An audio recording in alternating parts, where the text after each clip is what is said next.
si el talud es variable, entonces en las ecuaciones para calcular el área y el perímetro mojado, que empleamos considerando que la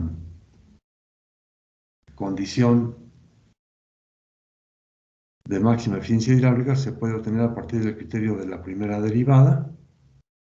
Si derivamos el perímetro mojado, lo podríamos derivar entonces con respecto del tirante Y, cuando K es fijo. Pero si ahora K es variable, entonces tendríamos que dar la condición de que el área sea constante y que el tirante también lo sea. Es decir, vamos a fijar una altura determinada del tirante y para ese tirante queremos calcular la forma más adecuada y las dimensiones que debería tener la sección del canal, las otras dimensiones que debe tener la sección del canal, ya no el tirante, sino más bien el ancho de la plantilla. Entonces, para esto, ya estaríamos hablando de un talud variable.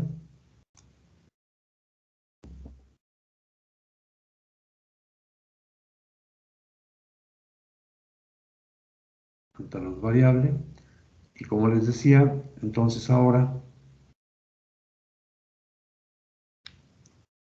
la idea sería determinar el ángulo de inclinación del talud para que el canal funcione bajo la condición de máxima eficiencia hidráulica. Se considera ahora que K es una variable y el tirante del flujo es una constante. Entonces, habíamos alcanzado la ecuación para el perímetro mojado, dado por la ecuación 3, que sería igual con el área entre el tirante del flujo menos K por Y, más 2 veces Y por la raíz de 1 más K al cuadrado. Si derivamos esta ecuación del perímetro mojado con respecto a K, obtendríamos una relación que sería la derivada del perímetro mojado con respecto de K igual a menos Y, más 2 veces K por Y entre la raíz cuadrada de 1 más K al cuadrado. Siguiendo el criterio de la primera derivada, esta cantidad debe ser igual con 0. Si la hacemos igual con 0, podemos eliminar el tirante en los dos términos en los que aparece y nos quedaría solamente que 2 veces K entre la raíz cuadrada de 1 más K al cuadrado sería igual con 1. Y de aquí resulta que el valor de K es la raíz de 3 entre 3. Este valor de K, ¿se acuerdan? Es la cotangente del ángulo θ. Si la cotangente del ángulo θ es raíz de 3 entre 3, entonces el ángulo cuya cotangente es este valor sería el de 60 grados. Y el ángulo cuya cotangente es la raíz de 3 entre 3 es el ángulo de 60 grados. O podríamos verlo bien también con la tangente, solamente tomamos el recíproco de la cantidad anterior y por lo tanto nos quedaría que θ es el ángulo cuya tangente es 3 entre raíz de 3.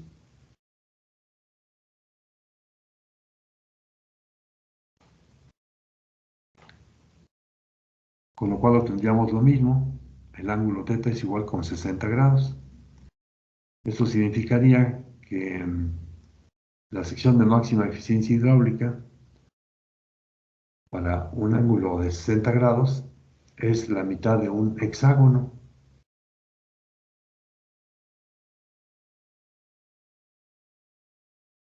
¿Sí? ¿Se acuerdan que en el hexágono los ángulos internos de la figura son de 60 grados? De los lados de la figura del hexágono son de 60 grados. Y entonces resulta que la sección de máxima eficiencia hidráulica para un talud variable es un hexágono. Esto significaría que si el trazo que tenemos de un canal nos lleva a una pendiente menor que la del terreno natural y que la posición que tiene el punto inicial donde obtenemos el flujo para conducirlo a través del canal a un punto donde termina el canal, que sería el punto donde se va a distribuir de manera más reducida o donde se va a aprovechar ese gasto conducido por el canal. Cuando esos dos puntos están en un nivel tal que hacen que la plantilla del canal quede por encima del terreno natural, entonces la sección que vamos a construir sería una sección que igual podríamos emplear el criterio que veíamos hace un momento, siempre y cuando hagamos un terraplén a todo lo largo del canal, de tal manera que ya no nos quede el canal por encima del terreno, sino que ya lo podríamos excavar, digamos, dentro del material que estamos utilizando para el terraplén. Y entonces seguiríamos pues todo lo del criterio anterior. Pero si continuamos con este criterio de que el talud sea variable, entonces lo que podríamos hacer es buscar una sección de un material que pueda doblarse de tal manera que dé la inclinación de los 60 grados que se buscan en el canal trapezoidal. ¿Sí? Recuerden que la sección de máxima eficiencia hidráulica resulta para el mínimo perímetro mojado. Así que si compramos una lámina o tramos de lámina y estos los doblamos para que den los 60 grados, entonces lo único que nos restaría sería ahora cómo vamos a apoyar el canal de tal manera que nos dé la pendiente que se requiere por encima del terreno natural. O sea, necesitaremos buscar apoyos a una cierta longitud en el tramo que acabamos de comprar del material y que acabamos de doblar. Y entonces nos quedaría, digamos, un canal pues aéreo.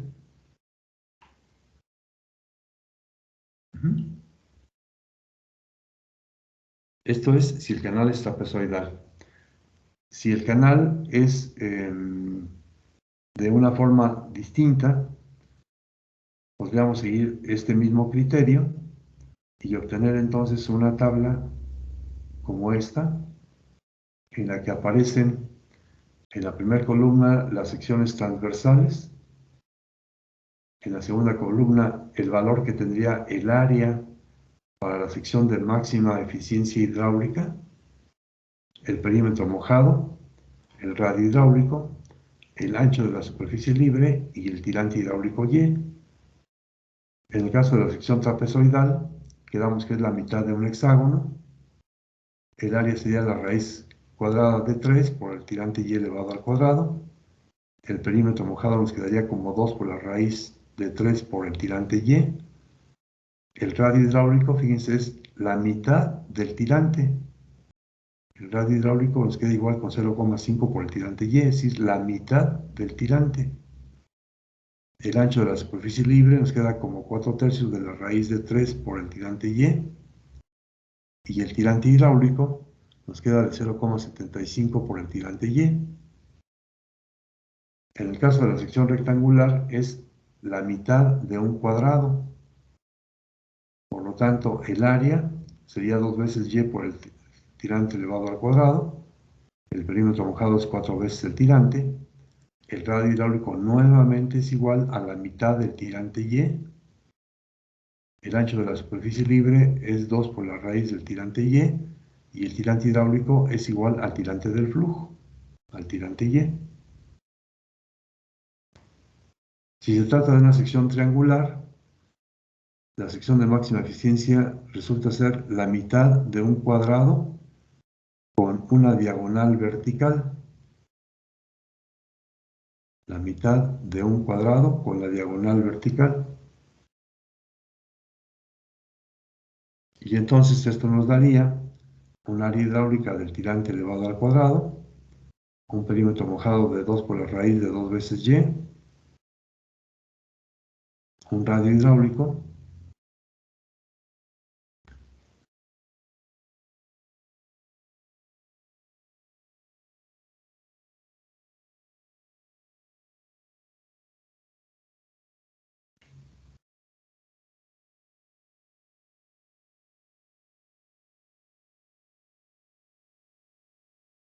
déjenme ver aquí, es una...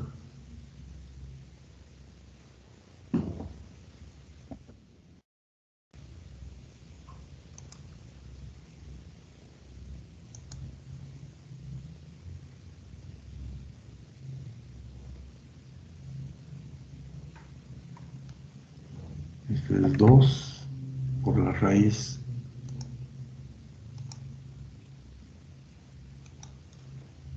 de 2, y esto multiplicado por el tirante y.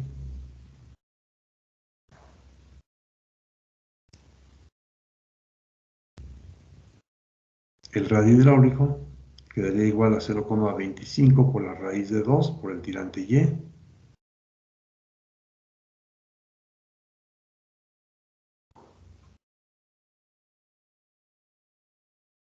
El ancho de la superficie libre quedaría igual con 2 veces el tirante y el tirante hidráulico quedaría como 0,5 por el tirante y.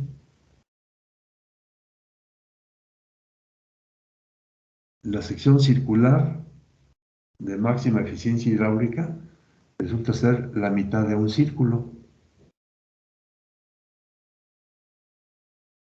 En la mitad de un círculo, entonces, el área hidráulica sería pi por el tirante y al cuadrado sobre 2.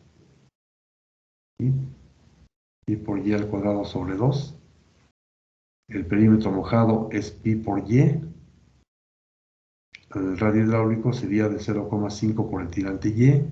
Nuevamente la mitad del tirante, como en la sección rectangular y en la sección trapezoidal.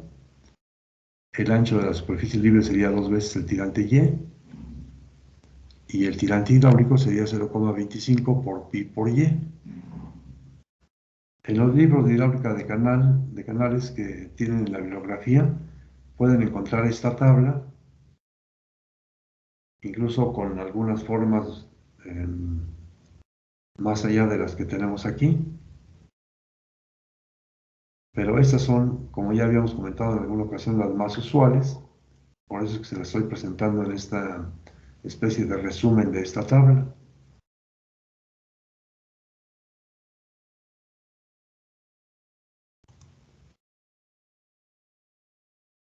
Entonces, como les decía, también en el caso de las secciones de máxima eficiencia hidráulica para un talud variable, se puede completar el diseño del canal proporcionando el bordo libre,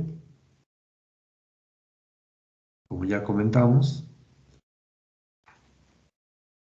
Se puede utilizar, por ejemplo, la figura 7 que tiene el libro de French, la figura 7.1 del libro de French. También con el mismo autor podríamos determinar la altura del revestimiento. Es una gráfica semejante a la que les acabo de mostrar hace un momento, que viene en el libro del ingeniero Sotelo.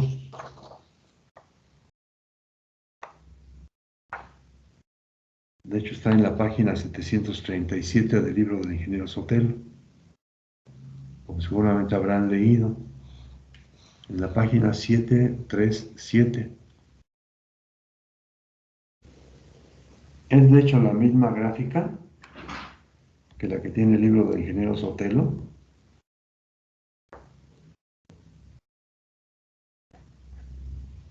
Se las muestro en pantalla, nada más que es más chica. Esta es la tabla que viene en el libro de French.